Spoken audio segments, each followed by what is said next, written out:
I enjoy going there. It's a time that I spend in a really nice hotel, actually, in the countryside.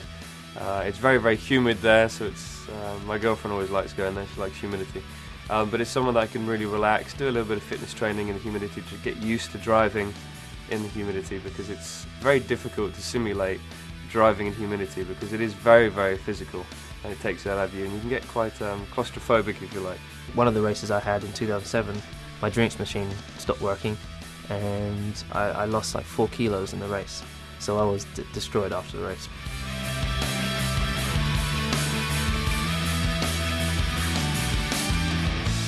The Sepang circuit is a pretty good race. It's probably one of the most physical Grand Prix of the year due to the humidity. It's almost like 100% humidity there, and the race is quite long. You feel there's a lot of high-speed corners, so you feel a lot of G-force. Quite a long circuit as well.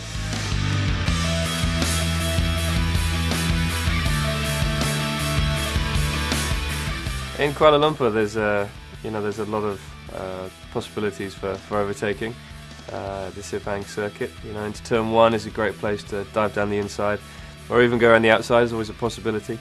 Up into turn 4 is very good for overtaking, and into the last corner. So it is a circuit that's been designed very well in terms of overtaking, and also for the driver just to feel the flow of the circuit. So it's a great place to race.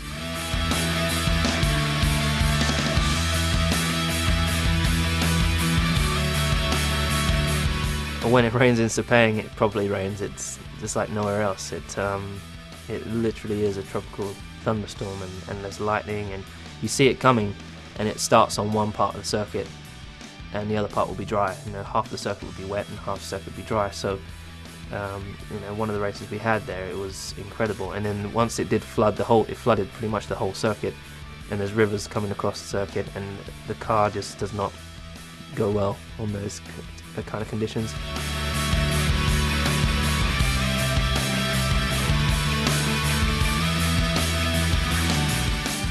Undoubtedly, the car generally with the most downforce wins that Grand Prix, and will obviously the most reliability. Obviously, speed is very important, as it is at every race, but also strategy is going to be key, I think, with the changing conditions. So we've got to be prepared, and I think we will be. We made a mistake last year, but we won't be making the same mistake again.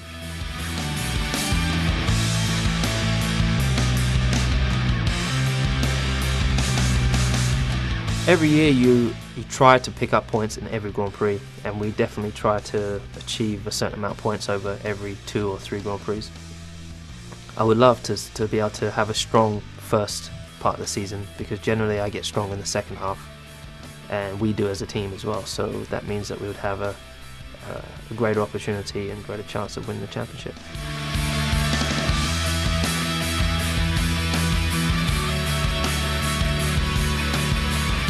Lewis and myself have worked very closely with Vodafone, obviously at the circuit, but off track also.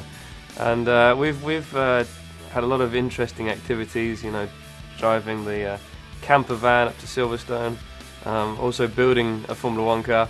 Things where we have to rebuild a Formula 1 car, or we did some concert thing recently where we were the first people there 6 months before everyone else got there. And so I'm always interested to see what plans and ideas they have coming up.